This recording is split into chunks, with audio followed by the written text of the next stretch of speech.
ध्यानाभ्यास के लिए कृपया अपने नेत्रों को बंद कर लीजिए।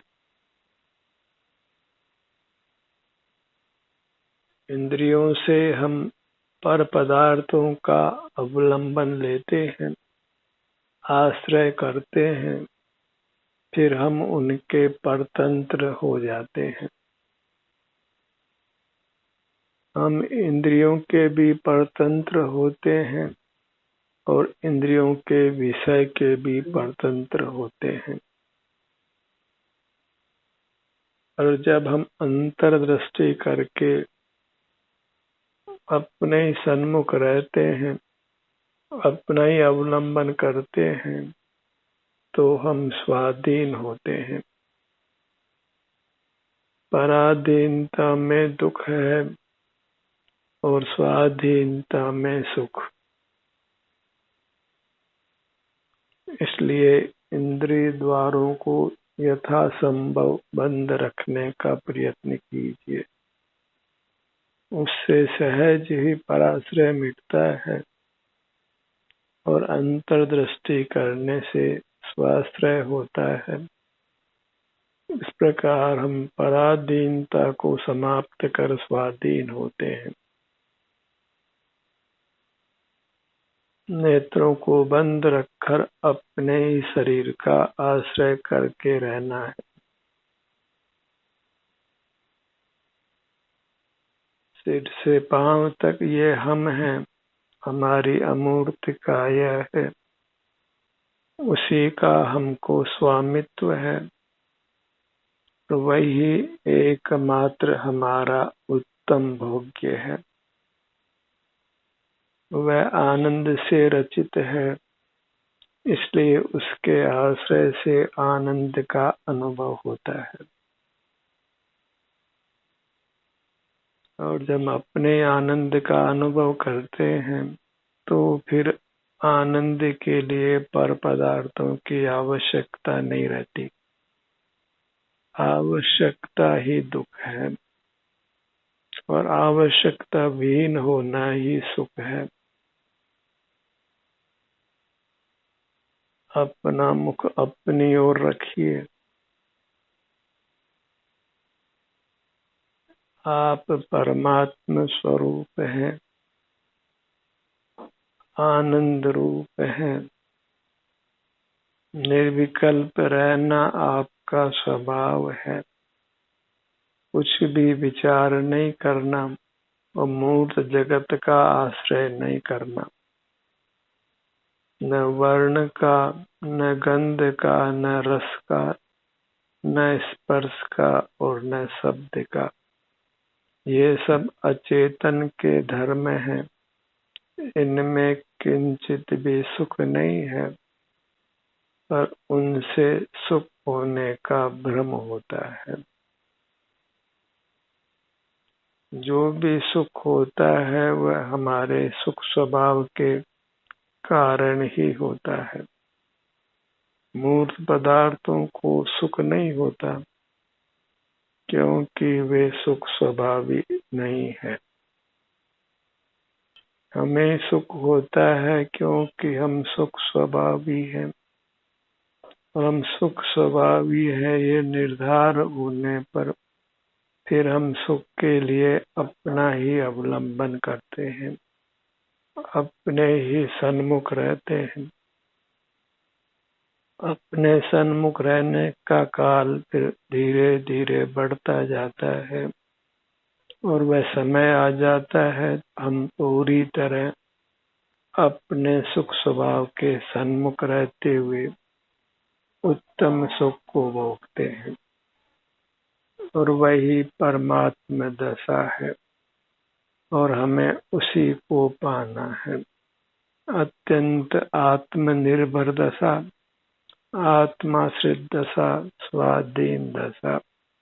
फिर मूर्त पदार्थों का किंचित भी अवलंबन नहीं होता, उनके किंचित भी आवश्यकता नहीं होती, उनसे हम किंचित भी प्रभावित नहीं होते और मूर्त काया हमारे साथ बनती नहीं है।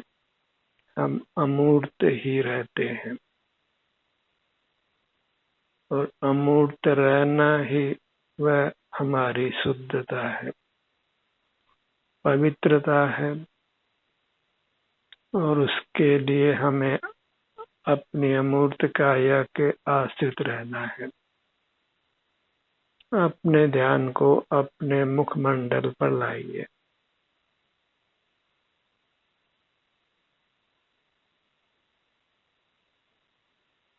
सिर का भाग, अपना भाग, अपना अवलंबन। अपने अवलंबन से दुख भी होता हो तो अच्छा है, और पर के अवलंबन से विषय सुख भी हो तो अच्छा नहीं है। क्योंकि विषय सुख 4 दिन का है और फिर अंधेरी रात है। और जब अपने ही दुख का अवलंबन लेते हैं तो वह फिर दुख शीघ्र ही कपूर हो जाता है, और फिर हमेशा हमेशा के लिए हम सुखी हो जाते हैं। क्योंकि स्वावलंबन करने पर दुख टिक नहीं सकता है। दुख परावलंबन का है।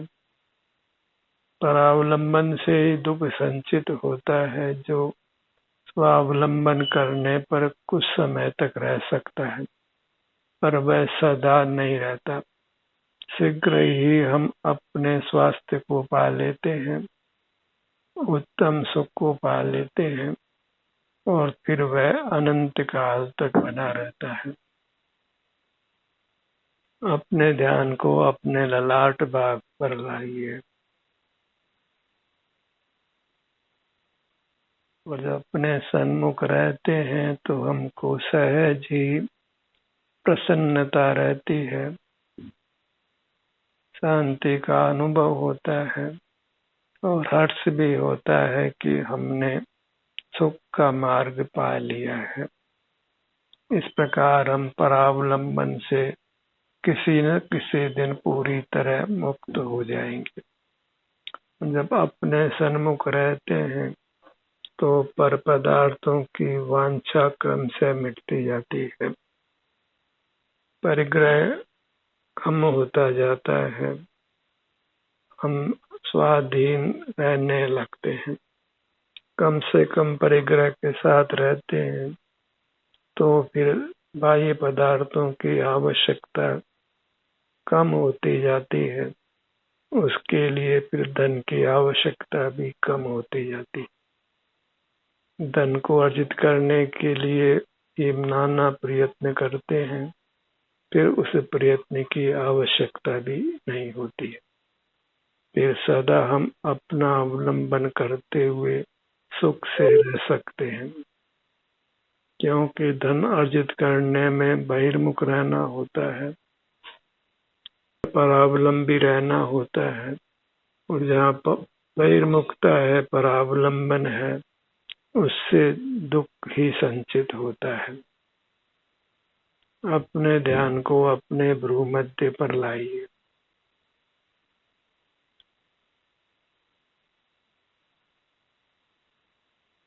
इस प्रकार सुख का होना सहज है, स्वाधीन है।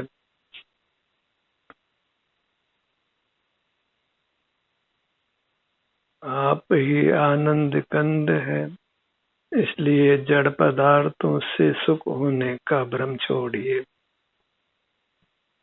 जड़ पदार्थों को विषय नहीं करना है, उनका अवलंबन नहीं करना है। क्योंकि जिस भी जड़ पदार्थ का हम अवलंबन करते हैं वह फिर हमारी आवश्यकता बन जाती है, और हम फिर उसके परतंत्र हो जाते हैं। उसको अर्जित करने, उसकी उसको भोगने, उसकी रक्षा करने में ही हम सतत बहिर्मुख रहते हैं।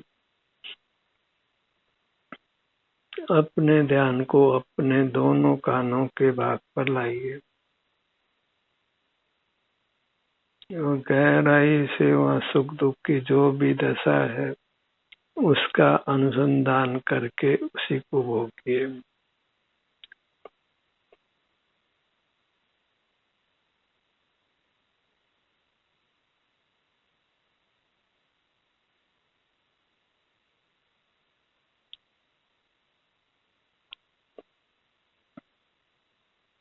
अपने नासिका भाग पर आइए। हमारी मूर्त सर्वथा अमूर्त है, इसलिए उसमें वर्णादि की कल्पना मत करिए।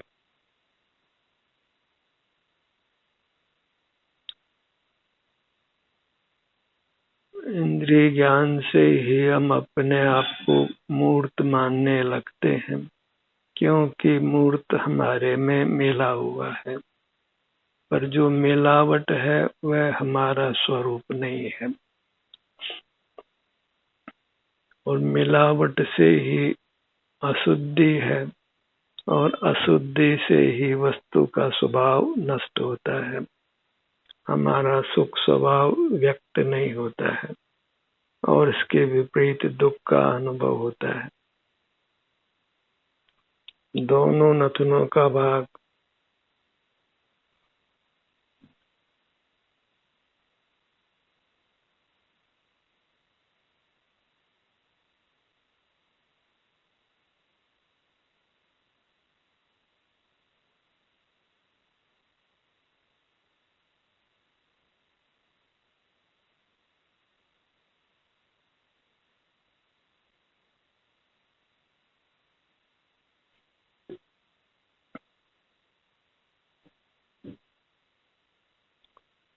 अपने सन्मुख होकर अत्यंत निश्चिंत रहिए, क्योंकि आपने सुख का मार्ग अपनाया है, स्वावलंबन का मार्ग अपनाया है, परमात्मा होने का मार्ग अपनाया है।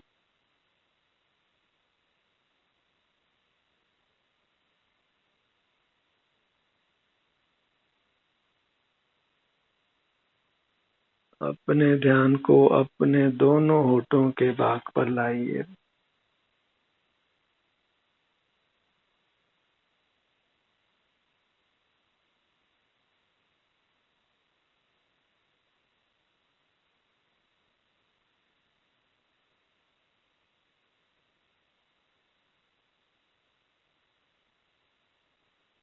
अपने किसी भी भाग का अवलंबन लेना वह स्वावलंबन है, स्वाधीनता है।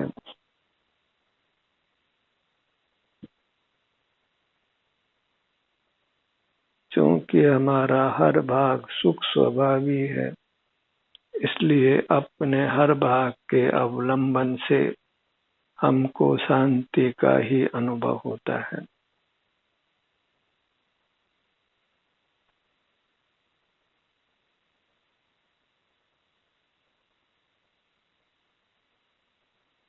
अपने ध्यान को अपने जिह्वा भाग पर लाइए।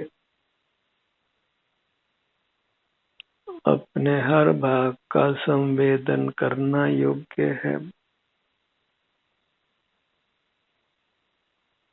हमें अपने हर भाग को मूर्त से मुक्त करना है, और वह तभी संभव है जब हम अपने से युक्त रहें, अपने में उपस्थित रहें।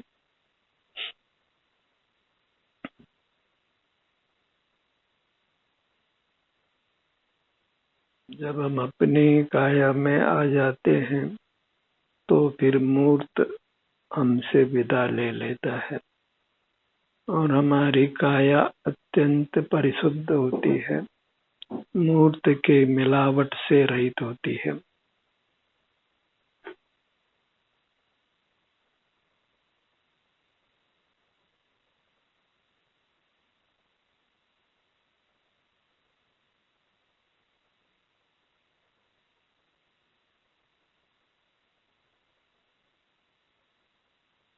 हमारा ये कर्तव्य है, दायित्व है कि हम अपनी काया को शुद्ध करें, मूर्त की मिलावट से मुक्त करें।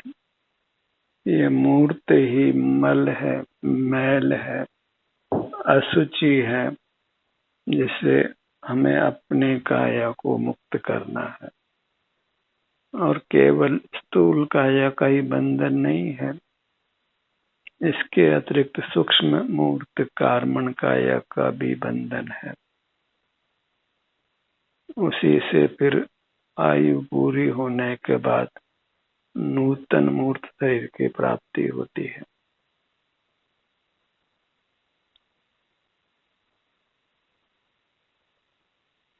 और जब अपने में उपस्थित रहते हैं तो मूर्त कर्म का आगमन नहीं होता, और जो पूर्व में कर्म आया है वह भी हमारे बंधन को छोड़ देता है। इस प्रकार दोहरा लाभ होता है।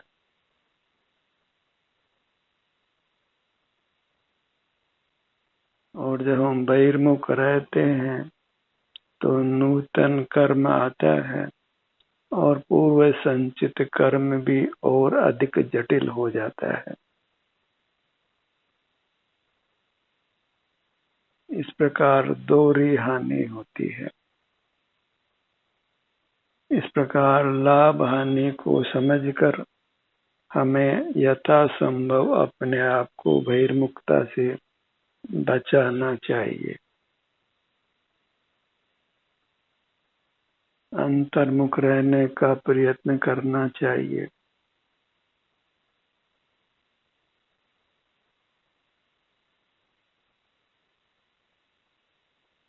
काय चेष्टा करना कदाचित अच्छा है, क्योंकि उससे शरीर में संवेदना होती है और हमारा उपयोग अपनी संवेदना पर सहज जाता है।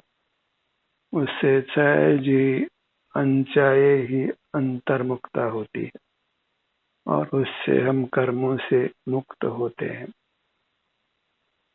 मानसिक विकल्प करने से, इंद्रिय ज्ञान से तो पूरी तरह हम बहिर्मुख रहते हैं और कर्म स्वच्छंदता से हमारे भीतर आकर बंध को प्राप्त होते हैं।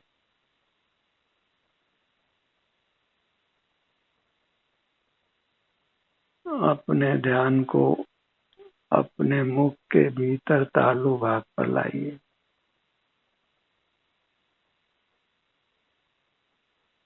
जिह्वा को पलटकर तालु भाग पर लगाइए और तालु भाग का गहराई से संवेदन कीजिए।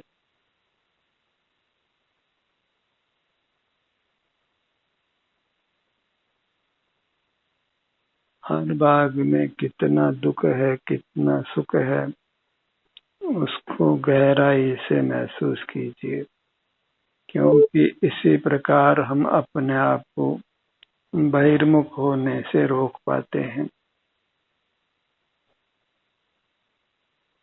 जैसे भी बने येन केन प्रकारेण हमको अपना ध्यान अपने सिर से पैरों तक रखना है।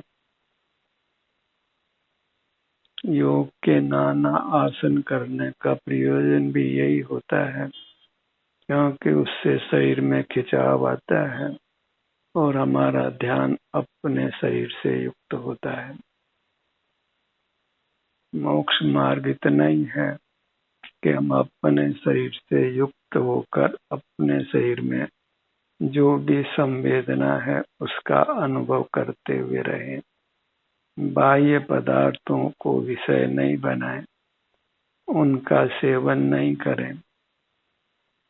जिस भी पदार्थ को हम विषय बनाते हैं फिर बार बार उसको ही विषय बनाने की आवश्यकता हो जाती है और इस प्रकार हम उन पदार्थों के परतंत्र हो जाते हैं।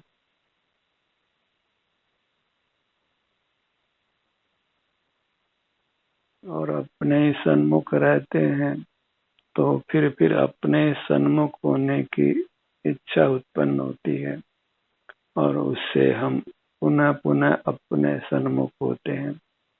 बहुलता से अपने सन्मुख होते हैं तो फिर शीघ्र ही सकल कर्मों के बंधन से मुक्त होकर पूर्ण सुखी हो जाते हैं। और एक बार पूर्ण सुख दशा को प्राप्त कर लेते हैं तो फिर अनंत काल तक सुखी रहते हैं। इसी प्रकार हम अपना कैरियर बनाते हैं, उत्तम भविष्य की रचना करते हैं। हमें केवल इस भव की ही नहीं सोचना है, अनंत काल तक हमको रहना है और सुख से रहना है। आगे वृद्धावस्था है तो उसमें भी हमने स्वस्थ रहना है, सुखी रहना है। आयु पूरी होनी है तो अपनी आयु को भी सुख से पूरा करना है। इस सब के लिए हमें अपने सन्मुख रहना है, विकल्पों से, चिंताओं से अपने को मुक्त रखना है, क्योंकि उसी से स्वास्थ्य नष्ट होता है, सुख नष्ट होता है। जितना बाहर की दुनिया से युक्त रहेंगे उतना ही परावलंबन होगा और उतना ही सहज कषायों की उत्पत्ति होगी और स्वास्थ्य नष्ट होगा। बाहर की जानकारी का लोभ छोड़िए, क्योंकि ज्ञान का लोभ सबसे बड़ा लोभ है। ज्ञान का परिग्रह सबसे बड़ा परिग्रह है। ज्ञान इंद्रिय ज्ञान रूप है, वह निंद्य है और उसका फल अतिशय दुख है। सारा मोही जगत ज्ञान को ही अच्छा मानता है, अनादि से ज्ञान ही करता आया है और उसी से अनादि से संसार में परिभ्रमण करता है। ज्ञान को अच्छा मानना ही मोह है। मोह से ही जीव ज्ञान को अच्छा मानता है, अपना स्वभाव मानता है और सारा जगत उससे ग्रस्त है, पीड़ित है, नाना दुख भोग रहा है। कोई विरल जीव ही ज्ञान को निंद मानकर अपने सन्मुख रहकर अपने सुख को उपादेय मानकर उसको भोगते हैं। ज्ञान के प्रत्येक पक्ष में सुख है। बाहर का ज्ञान करना बंद करते हैं तो फिर अंतरंग में रहे अपने उत्तम सुख को भोगते हैं। तो अपने सुख में कोई बाधा उपस्थित करता है तो वह हमारी ज्ञान क्रिया ही है। ज्ञान का संबंध बाह्य भौतिक जगत से है और उसी से हम विषय विलास करते हैं। विषयों का सेवन करते हुए ही हर्ष का अनुभव करते हैं और फिर विषय नहीं मिलने पर खेद का, दुख का अनुभव करते हैं। और विषय पल में अनुकूल होता है और पल में ही प्रतिकूल हो जाता है। जो सुख की सामग्री आज है वही सामग्री कल दुख रूप हो जाती है।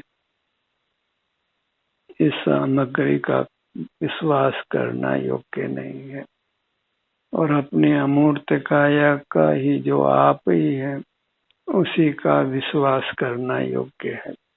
पूरा विश्वास, पूरी आत्म श्रद्धा, पूरी आत्म भक्ति, और वह भक्ति ही हमको तारती है। इसलिए मेरा मुझको नमन है, अपने में ही नमना है, झुकना है, अपने ही सुख को भोगना है। उसी में स्वावलंबन है, उत्तम सुख है, स्वाधीनता है, मोक्ष है, दुखों से मुक्ति है। अपने ध्यान को अपने गर्दन के भाग पर लाइए।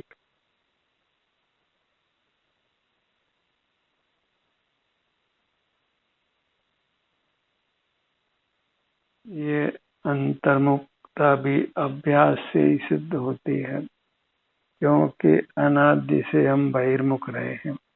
बाह्य विषयों का लोभ आज का नहीं है, अनादि का है। बाह्य विषयों में इष्ट अनिष्ट बुद्धि आज की नहीं है, अनादि की है। इस अनादि की कुबुद्धि से ही हमको मुक्त होना है और उसके लिए अपनी मूर्त को ही उत्तम मानकर, सुखद मानकर, उपादेय मानकर, भगवान मानकर उसके सन्मुख रहना है। भगवान की भक्ति करना अच्छा है, पर वह हमारा भगवान हमारी मूर्त है। लोक में उसकी प्रसिद्धि नहीं है।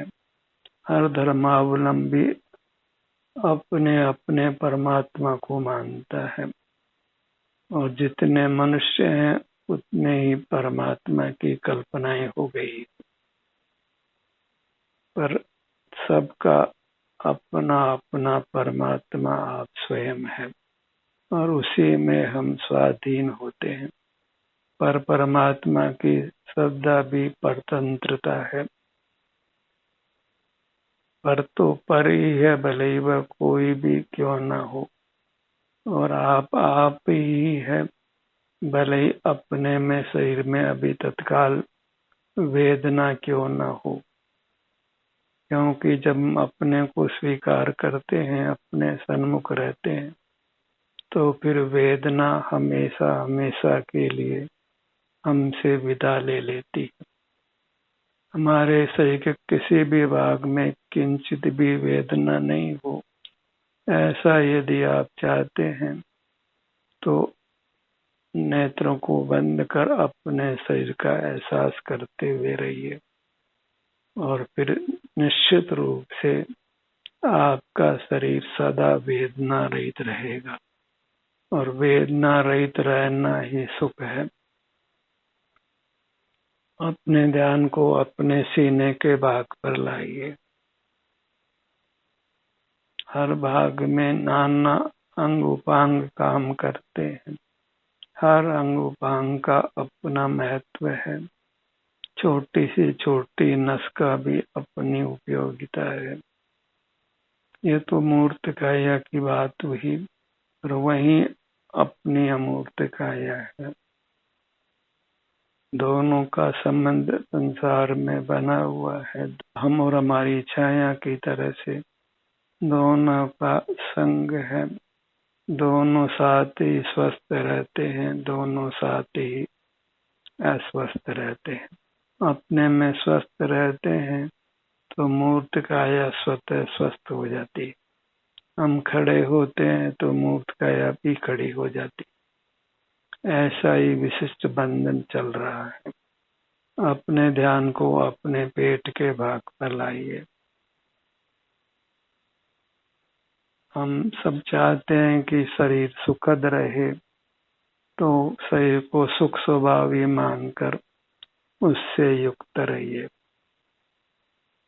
शरीर में वेदना है, वह भी यही सूचित करती है कि हमारा शरीर सुख स्वभावी है। जो सुख स्वभावी है उसी के शरीर में वेदना होती है। मूर्त पदार्थ सुख स्वभावी नहीं है, इसलिए उनके वेदना भी नहीं होती है। इसलिए मूर्त पदार्थों का आश्रय छोड़कर अपने अमूर्त काया जो परमात्म रूप है उसी का ही सतत अवलंबन करने का प्रयास कीजिए। उसकी श्रद्धा तो कम से कम कीजिए। ध्यान का यह सत्र यहीं समाप्त होता है। आपकी सहभागिता के लिए धन्यवाद।